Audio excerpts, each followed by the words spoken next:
क्या कभी देखा है कोई किसी शेर को सहला रहा है, या कोई है जो शेर को मार रहा है? अच्छा चलो ये बता दो कि कभी ये देखा है कि एक इंसान आगे चल रहा है और उसके पीछे शेरों का झुंड है, और वो झुंड इस एक अकेले इंसान को फॉलो कर रहा है, जैसे भेड़ों में होता है। ये चलो पूरा झुंड ना लो, ये बता दो कि इंसानों का झुंड आगे है और उसके पीछे अकेला शेर है जो उन इंसानों के झुंड को फॉलो कर रहा है, और वह शेर उन इंसानों का कहा मानता जाए और एक पालतू जानवर की तरह उनका पीछा करता रहे। कोई देखा है? नहीं देखा होगा।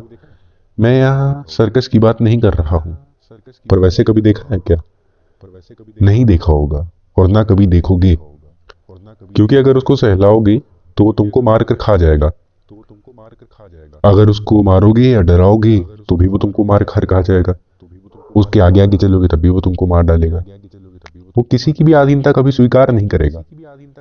क्यों? क्योंकि वो एक राजा है, और वो राजा ना तो अपनी ताकत के दम पर बना है, ना तो अपनी स्पीड के दम पर बना है, ना अपनी छिपने की क्षमता के दम पर बना है। वो राजा सिर्फ अपनी मेंटेलिटी, अपनी मानसिकता के दम पर बना है। पता है उसकी मानसिकता कैसी है? वो वैसे ही जीता है जैसे वो चाहता है। The lion lives this life the way he wants to. उसको या तो राजा रहकर जीना है या मरना है। उसकी लाइफ में कोई बीच का ऑप्शन है ही नहीं। अगर उसका मन है कुछ करने का, तो वो तब तक पीछे नहीं हटेगा जब तक उसको उसका नतीजा नहीं मिल जाता। There is no maybes in lions world. If he makes a decision to work on a goal, then he will stay in a game until he gets a favourable outcome. एक शेर के लिए शिकार करना बहुत इंपॉर्टेंट होता है। नहीं करेगा तो भूखा मर जाएगा। वैसे ही तुम्हारे लिए अपने गोल्स को पूरा करना जरूरी होता है। नहीं करोगे तो अंदर से मर जाओगे। और एक बात बताओ दोस्त, अंदर से मरा हुआ इंसान एकदम कूड़े के समान होता है, और वो दूसरों को भी केवल केवल दुख देता है, और डेड बॉडी तो हर दिन सड़ती ही जाती है। चलो मैं तुमको शेर की नॉर्मल एक्टिविटीज को अच्छे से ऑब्जर्व कराता हूँ। ये सिर्फ 4 बातें हैं। पहला, जब वो झाड़ियों में छुपकर शिकार करता है, तब वो शिकार को दबोचने के एकदम सटीक समय का इंतजार करता है। तब वो बोर होकर ये नहीं सोचता कि अभी टाल देता हूँ, बाद में तो पकड़ ही लूंगा। और तुम जब कोई काम करने बैठते हो तो बोर होकर टाल देते हो। अब तुम बोलोगे कि बोर हो जाते हैं तो क्या करें? सुन लो कि जब कोई चीज आप जीने के लिए एकदम जरूरी मान लेते हैं तो बोरियत नहीं होती, जैसे शेर का हाल है। दूसरा, जब वो किसी शिकार के पीछे भागता है तब वो भागते भागते रुकता नहीं है। चाहे जितना थक जाए पर फिर भी उसको दबोच कर ही दम लेता है। और आप सोचिए कि आप कितनी जल्दी गिव अप कर देते हैं। तीसरा, जब वो अपने से बड़े जानवरों का शिकार करता है तो उसको चोटें तो जरूर आती हैं, पर क्या वो चोटों का बहाना मारकर पीछे हटता है? नहीं, वो झेल झेल कर ही तो शेर बना है दोस्त। चौथा, जब उसको पता चलता है कि जिस रास्ते वो चल रहा है उसी रास्ते आगे हाथी या किसी बड़े जानवर का झुंड चल रहा है, तो क्या वो उनसे डर कर अपना रास्ता बदलता है? नहीं, बल्कि दूसरा जानवर रास्ता बदल देता है। 100 बात की एक बात तो ये है कि वो कभी गिव अप नहीं करता है, और इसका कारण है, पहला, क्लैरिटी। वो एकदम क्लियर है कि उसका लक्ष्य क्या है। उसको किसी की अधीनता नहीं एक्सेप्ट करनी है तो मतलब नहीं एक्सेप्ट करनी है। उसको अपने मन के अकॉर्डिंग चलना है तो मतलब चलना है। He knows well that the thing which is in front of him belongs to him. उसको पता है कि जो जानवर उसके सामने है वो उसका खाना है। उसको यह पता है कि मैं यहाँ का राजा हूं तो मतलब हूं।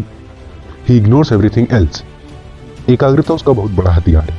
वो एकदम फोकस्ड रहता है, जिससे वो हर चीज को जो उसके काम की है ही नहीं उसको एकदम इग्नोर कर देता है। और इन्हीं सब पॉइंट्स के दम पर ही तो वो अपना शिकार एकदम अच्छे से कर पाता है। आपको भी अगर लायन की मेंटेलिटी चाहिए तो आप भी आज ही एकदम क्लियर हो जाइए कि आपको क्या चाहिए। आप अच्छे से दिमाग में बैठा लीजिए कि वो चीज़ आपकी है, चाहे वो सत्ता हो या लग्जरी कार हो या घर हो या कुछ हो। और हर इस चीज़ को इग्नोर कर दीजिए जो आपके गोल से कोई लेना देना नहीं रखती है। और अगर कभी फेलियर हाथ लगे तो भी इतना सोच लेना कि शेर से जब कोई शिकार छूटता है तो वो खुद को कोसता या पीटता नहीं है, न खुद से बैठकर घंटों तक सॉरी बोलता है, क्योंकि वो जानता है कि एक मौका जाता है तो सुधरने के लिए एक दूसरा मौका जरूर मिलता है, और वह उसी अगले मौके में खुद को प्रूव कर देता है। पहले से भी अच्छे से प्लानिंग करता है, पहले से भी अच्छे शिकार को चुनता है, पहले से भी तेजी से दौड़ता है, और पहले से भी खतरनाक हमला करता है। आपके अंदर लायन मेंटेलिटी तब आएगी जब आप खुद के बारे में पॉजिटिव सोचना शुरू कर देंगे, और ये मेंटेलिटी तब जोर पकड़ेगी जब आप दूसरों की अपने ही कही गई बातों पर विश्वास करना बंद कर देंगे। तुम अपना पर्सपेक्टिव खुद के लिए निगेटिव से पॉजिटिव करो। भाई, तुम जितना खुद को जानते हो तुम उससे बहुत ज्यादा। और जब तुम लॉयल मेंटेलिटी वाले हो जाओगे तब तुम ब्रेव, करेजियस, लीडर जैसे वर्ड्स से पहचाने जाओगे दोस्त। चाहे जितना डर लगे पर कभी डर कर भागना मत। चाहे जो हो जाए अपने दिल की सुनने से कभी चूकना मत। हमेशा ध्यान रखना कि शेर हमेशा भीड़ से हट कर चलता है, वो कभी गिव अप नहीं करता है। तुम दूसरों द्वारा बनाई गई दुनिया में फिट होना छोड़ दो, क्योंकि तुम यूनिक मटेरियल हो। तुम दूसरों के राय मशवरे पर डिपेंड होना छोड़ो अगर लायन मेंटालिटी के होना चाहते हो, वरना शीप मेंटालिटी के ही रह जाओगे, जो दिल की नहीं भीड़ की सुनने को कहती है। वो लीडर के पीछे चलने को कहती है, ना कि लीडर बनने को कहती है। जो शीप्स होती हैं उनके तो बाल काट कर बेचा जाता है, पर क्या किसी की हिम्मत है शेर को गंजा कर दे? शीप मेंटालिटी के लोग ही आजकल देखने को मिलते हैं। एक आखिरी बात कहूंगा और आपको छुट्टी दूंगा, जिससे आपको एहसास होगा कि लायन मेंटालिटी जो कि दिल की सुनने को प्रायोरिटी देती है और भीड़ की सुनने को मना करती है, तो वो ऐसा क्यों करती है। देखो, शीप्स जो होती है एकदम अंधी होकर अपने लीडर को, अपने झुंड को फॉलो करती है, अपने दिमाग को, दिल को यूज भी नहीं करती। और बदकिस्मती से कभी कभी भीड़ उनको स्लॉटर हाउस तक ले जाती है और वो फॉलो करते रह जाते हैं।